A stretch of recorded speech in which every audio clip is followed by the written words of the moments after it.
song. Okay, I'm gonna do it anyway. Sorry, you have no say in this show. There's a child in the back of my audience who's singing along, but I don't recall writing any screaming into this particular song. Now I know you don't speak English and I know you're only 3. You're not my target market, so you're not gonna tip me, but please, as a favor, do all your screaming in the key of C. I want a sword! I'm bored and this guy sucks. Thanks. Now I don't mean to be a jerk, but don't give me that I'm sorry smirk. Now I know I'm ancient history and it's hard to take me seriously, but some of us out here are trying to work. Now there are 2 lovely ladies in my crowd in the very first row. Nice beard, ma'am. One is loudly saying to the other something that she absolutely needs to know. Look, I'm sure it's a good story, and I'm sure you tell it well. I'm sure that your ex-husband should truly go to hell, and I'm sorry if my singing makes your story a little hard to tell. Ollie, they're having a baby. They named it Northwest, and that was our name. It's a pop culture reference, keep the kids paying attention. Now, I don't mean to be a snob, but please shut your yapping gob. Now, I know this concept's puzzling, but I don't come to Burger King and shout while you're trying to do your job. I know I seem cool, yet calm and collected. A musician who's trying to make an honest bug. In my brain, I am screaming.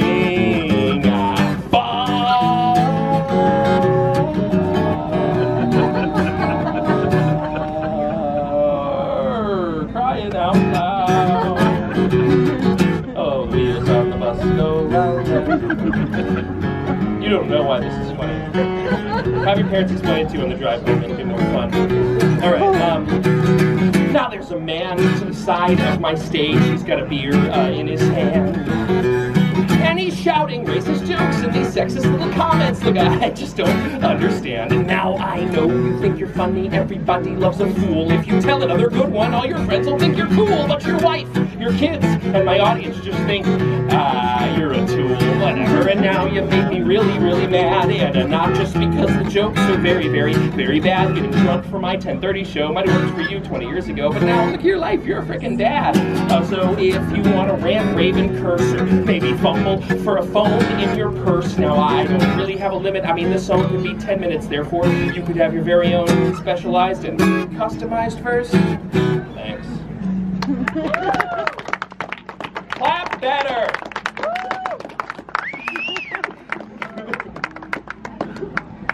My show is for Barely Balanced. Who's trying to put all their stuff away. So. You guys could leave and I'd still be way entertained. Yeah. How's everyone doing, by the way? Everyone have a good day? I'm sorry for being so angry and negative at the start of my set. It just gets people to stand up and leave who don't belong in the show. Because there's so many people who are just, I mean, I can't, you've seen it, right? Like, so how many, what do you think? I walk around going, hey, does somebody want to hear a piece of music? What does someone shout at me 5 times a day? Freebird. Freebird. I hear it 5, maybe 6 times a day.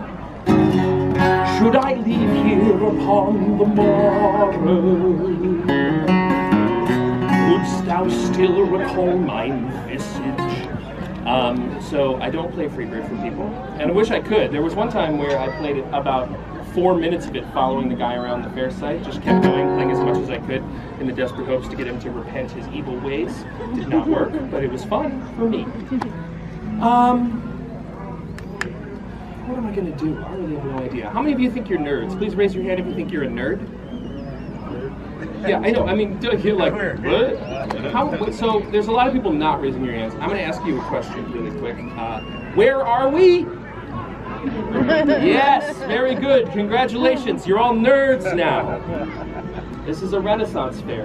This is where nerds go to do nerd stuff. Like drink booze, dress up like Templars, or whatever. I don't care. You can be anything you want. Has anyone here ever played a game of Dungeons and Dragons? Please raise your hand if you've played D&D. Fantastic. Has anyone here ever read a comic book? Raise your hand if you've read a comic book. Fantastic. Please, has anyone ever played a video game on the Atari 2600? Fantastic, few nerds. All right, how many of you ever owned a Sega Dreamcast? Shameful. So you're like 3. No way you owned a Dreamcast. Okay, I'm sorry, you're 11. Oh, super. I'm wrong again. I can't tell ages of people. So I'm a huge nerd, believe it or not. I'm up here on stage dressed like this, doing this. I have been a nerd my entire life. And as such, I've noticed something very interesting about nerd culture. And since it is by the powers that be, the harp rises, I love it. By the powers that be, I happen to write music for a living. So I have written a song that summarizes the entirety of nerd culture. Does anyone want to hear this song? Yeah. Another tepid response. So yes, it is then. Gary Gygax had some kids, and so in like 1966-ish, he made a way to entertain, and he called it it's a role-playing game. That's Dungeons and Dragons. We covered this already. Great. On top of that, we went to space in 1969. We landed on the moon. That's pretty cool stuff. These two events do correlate from Apollo 11 and Dragon's Blue, a new subset of people group. Okay, so for the sake of levity and brevity and getting everyone out of here at a reasonable hour and to the joust that they so desperately need to get to, I will do the remaining 48 years of nerd culture in just a little bit under 3 minutes. I watched an awful lot of Animaniacs as a kid, so that's where this comes from. Here we go. The moon landing was televised, so movies had to capitalize. Close Encounters, Superman, Moonraker, and Alien. Suddenly it's kind of neat to study space and be a geek. Kids are swapping G.I. Joes for Obi-Wans and 3POs. So the 70s were sci-fi. Did fantasy just fail? Have you ever heard of Monty Python and the Holy Grail? But no, it's just a comedy. It doesn't matter. Nerds were right. You see, people loved a movie about King Arthur and his knights. Now the 80s brought us brand new themes of super robot death machines. Tears and rain. Where is she? Dead or alive? You're coming with me. Things only got much nerdier in Lady Hawk and Highlander, Conan Raiders, E.T., Henson, oh god, David Bowie. The effects were just so fake though, but wait though, for Tron, all these audiences freaking thanks to geeks and polygons. So now those kids from 66 who used to roll a die are all grown up and finding jobs creating CGI. Critics said nerd films were a trend. They're sort of avant-garde and strange. That normal folks won't care about fantastic worlds, but then came video games. Yeah.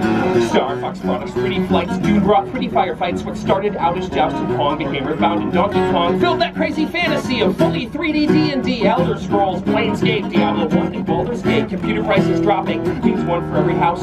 So more folks spend their evenings playing games and geeking out. And plus this brand new series of tubes we call the internet has us starting petty arguments with nerds we've never met.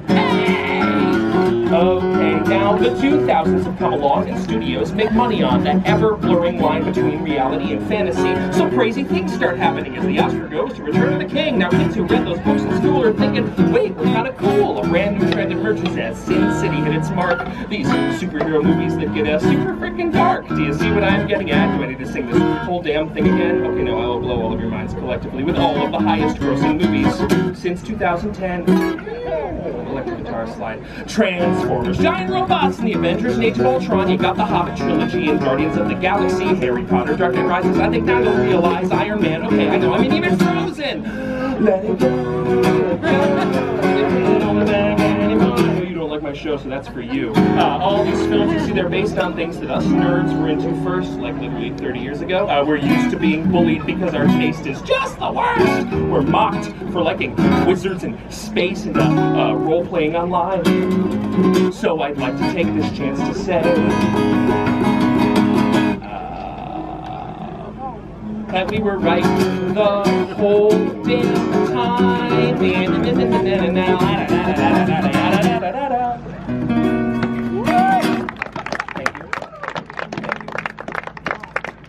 A lot of your eyes glazed over. I respect that. I respect that. I wrote that when I imagined. So the original draft of that song was 14 minutes long. Can you imagine? 14 minutes? Woof. If you ever want to see an audience collectively try to kill themselves, I think that's probably how you would do it. What time is it? How much time have I used up? Is really a better question. Yeah, I've used 15 minutes up, so I have 13? Yeah, we're going to do the second song again then, real quick. No, I've got so much material, I just am very lazy. We're going to transition smoothly into a new category of music because I have invented a genre.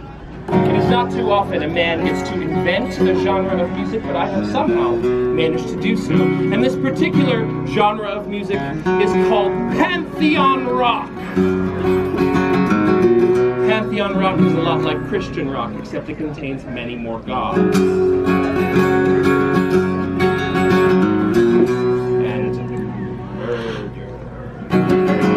So please, this is a spiritual song. Feel free to sway back and forth, wave your arms, your lighter, your cell phones, whatever you have in the air. Just feel the spirit as it moves into you, through you.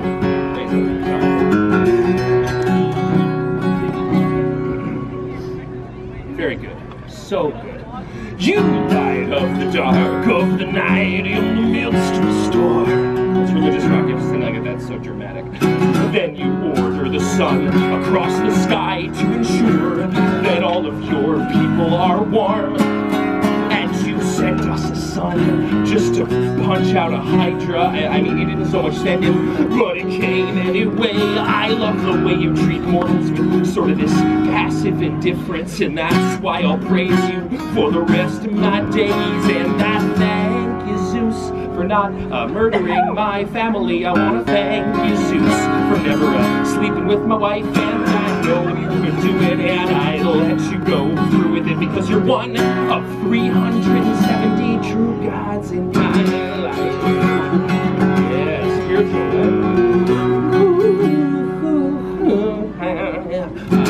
Hair is a beautiful, Hair is a powerful woman. She's an excellent wife. She's also your sister, and I've got a sister, so I could maybe see it, I believe, you know, some like marital strife. And when she's not nice, you can just grab Dionysus and fly down to Athens for all the booze you can buy. You drink till you're full, transform into a bull, and try to ravage some virgins. Zeus, you're my kind of guy, and I thank you, Zeus, for not murdering my family, and I'll thank you, Zeus, for never sleeping with my wife. And I know you could do it, and I let you go through with it because you're one of 370. And you heard my plea. I said I couldn't make a family, and so you sent me a son, and he's just turning 1, Zeus, and I'm glad that this happened to me. Zeus, great news! It's my little boy's birthday. He turned 1 today. He filled up his lungs and he blew out his candle, and the cake flew all the way into the Thesean Bay, and he's already walking.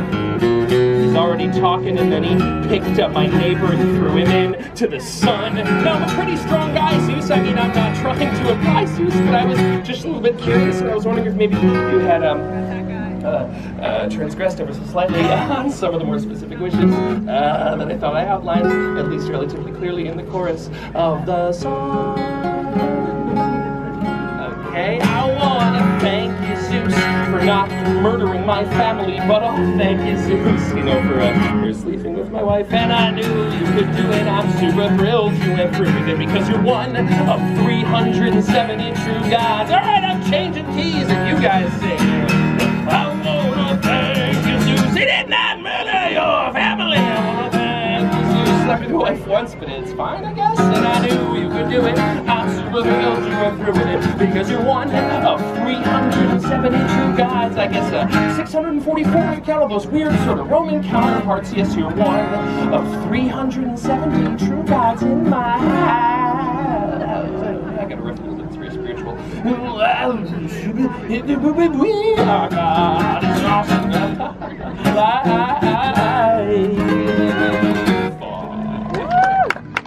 Yes, thank you. A lot of fans of that genre in the house, apparently. Nice. Always bring religion into your set if you can. That's just performance 101. It's a topic no one is ever bothered by. I'm going to keep powering through because we need it, and frankly, my jokes didn't land at all at the start of the show, so we're going to stick to the music. Oh, I just thought of another great joke. I don't know, it's gone. Actually, I don't think I know any great jokes now that I think about it. Again, the Transformers one was good. Thank you. One great joke. Say it again. Yeah, say it again. So I just flew back from a Transformers convention, and boy are my arms tires. It's landed better the second time. She even likes it more this time. All right. Oh, good. Are you coming up? Oh, yeah. For me? What a classic audience member. Is this to stop telling Transformers jokes? Because it's working. All right. How many of you are from Florida? Raise your hand, please, if you're fantastic. Wow, wonderful. I'm from Chicago. I just flew down here for this. It's wonderful. I really like Gainesville. This place is great. I've gotten so much amazing sushi and ramen, and then I went to some terrible part of town where there was dollar wine. Not a good idea. A lot of where? It's Dollar Wine Wednesdays at, what was that place called? Oh, Jimmy, go. Tattoo in Midtown. Don't go to Tattoo. Bold choice by me, a 30-year-old man going into Tattoo. I learned a lot about sake bombs, though. And by that I mean I learned what they are, and I watched a lot of people do them, and went, I think I'm just going to sip it, actually. Yeah. It was fun, though. I've never seen a sushi bar combined with a sports bar combined with a dance club, so that's really interesting. That's an aesthetic that I didn't know existed. It didn't need to exist, but regrettably, they don't let you burn things to the ground here. Overzealous laws, I tell you. What was I going to say? Oh yeah, how many of you know who William Shakespeare is? Expert transition there. Fantastic. William Shakespeare. Playwright, poet extraordinaire. For those of you who aren't raising your hands either because you're very tired or because you genuinely have somehow missed out on William Shakespeare, I'm going to fill you in. Here we go. William Shakespeare was a playwright and a poet. He wrote anywhere between 35 and 37 plays. He wrote 212 sonnets. He wrote in a very specific meter. Are there any unemployed English majors / theater majors who want to shout out the meter Shakespeare wrote in?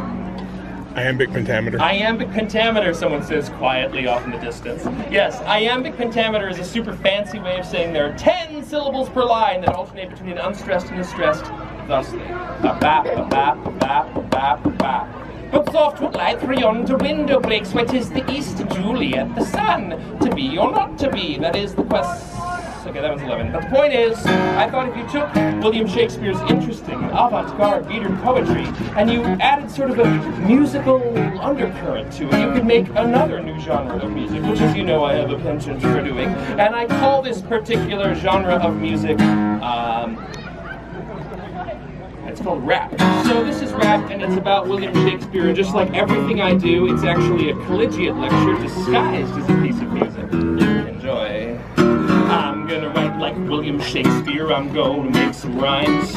I wanna write prose that everybody knows that's quoted till the end of time. And I'm gonna write like William Shakespeare, I'm gonna make my name as the kind of college geek who it's his motherfucking peak to bring Elizabethan beats into the rap game. Alright, this is where it gets pretentious. Here we go. First thing to notice, nobody really knows how he wrote it. The golden note except the god of the globe. How could some podunk poet with no educational potency make a big damn chunk of some pro-poetic codices? You have to say that he's faking, must be Bacon who made him. Or a posthumous Marvel created Shakespeare's greatest plays and played them up and down, London town. For the queen, why not the king of the innuendo, should you catch what I mean? Cause he's slipping the subtle smut, double dose of the double meaning now. I don't mean any trouble, but each couplet's got my cutlass gleaming out of its sheath. Yell, you're a naked on the heath, the simple rustle to teeth brings me sweet relief. Cause sword does not mean sword, and hit does not mean hit. Honorificability, metatabus, shit. So don't be scared by his words, cause they're thick and hard. You gotta look them up to get down with the bar. Come on, I gotta write like Will Shakespeare. I'm gonna make some rhymes. And I wanna write prose that everybody knows. This quoted till the end, to quote it till the end of time. I gotta write like Will Shakespeare. I'm gonna make my name as the kind of college geek who hits his motherfucking peak to bring Elizabethan beats into the rap game. And now, you ready, Mo? Engage now. I got my paper. There's nothing on it. So tell me, how will this page? Can't even write a page, much less 30 plays and 200 sonnets. So why upon it I'm thrilled, because Will's still iconic. Yeah, he's real, he's honest, and he's filled with the phonics. His abilities still instill millions of comments. Bill's filled with sheer force of will, and I want it. Come back to what I was trying to write. Try again with the pen, don't intend to pretend. The end is in sight. 6 a.m. comes again, bringing window, bringing light. I'm writing for a dozen days. This ain't 12th night, cause if music be the food of love, my love's badly malnourished punchline. I give a flourish, cause no matter how hard I try to keep, I'm like, well, you know I always always seem to end up with a couple extra syll.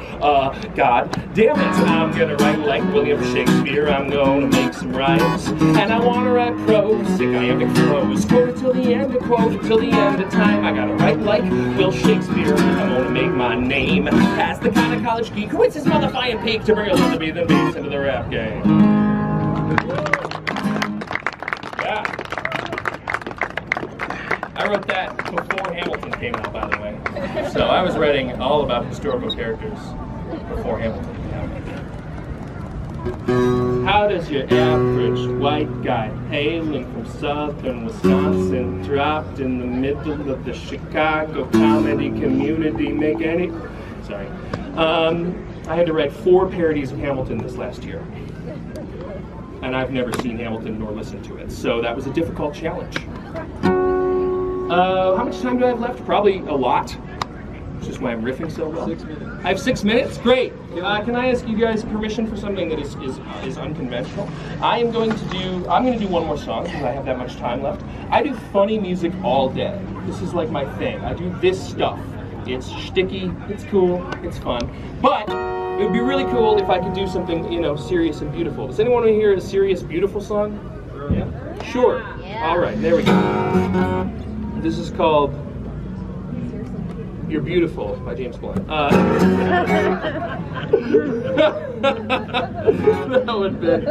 the button for the show. No, I'm going to play this song. It's been stuck in my head for a long, long time. This is by an Irish singer-songwriter from the 70s and 80s. His name is Richard Thompson. This is one of my favorite story songs of all time. I was 19 when I came to town. They called it the summer of love. They was burning babies, burning flags, the hawks against the doves. I took a job at the steamy down on Cauldron Street. Fell in love with a laundry girl who was working next to me.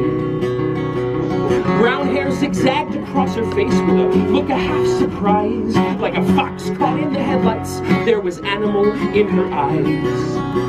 She said, young man, oh can't you see, I ain't the factory kind. And if you don't get me out of here, I'll surely lose my mind. She was a rare thing, fine as a bee's wing, so fine a breath of wind might blow her away. She was a lost child, she was running wild. She said, as long as there's no price on love, I'll stay. You wouldn't want me any other way. So we busked around the market towns and we picked fruit down in Kent, and we could tinker pots and lamps and knives where'er we went. We was camping down in the Gower one time and the work was mighty good. She said that we shouldn't stay for frost. I thought maybe we should. Maybe we could settle down, get a few acres dug, a fire burning in the hearth and babies on the run. She said, oh man, you foolish man, that surely sounds like hell. You might be lord of half this world, you'll not own me as well.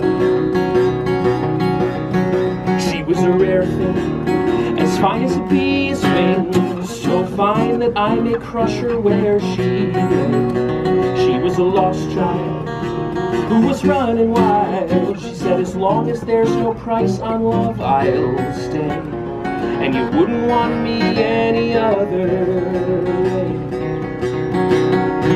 We was drinking more in those days and our tempers reached a pitch, and like a fool I let her run with the rambling itch. Last I hear she's living rough way back on the Derby beat, a bottle of White Horse in her pocket, a wolfhound at her feet. And they say she even married once to a man named Romney Brown, but even a traveling caravan was too much settling down. And they say her flower is faded now, hard weather, hard blues. But I guess that's the price you pay for the chains you refuse. She was a rare thing, as fine as a bee's wing, and I miss her more than ever words could say. If I could just taste some of her wildness now, if I could hold her in my arms today, I wouldn't want her any other.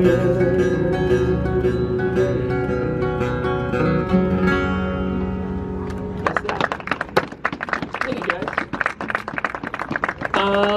I'm sure I'm out of time, so I'm going to end the show randomly, sporadically, suddenly. But if you do wish to come talk to me, please do. My name is Arne. This has been mostly my music with the exception of that one. Come up and talk to me after the show. Say if that was great, say that was terrible, say never rap at a Renaissance fair ever again. You can do whatever you want, because realistically, we may never see each other ever again. Yay!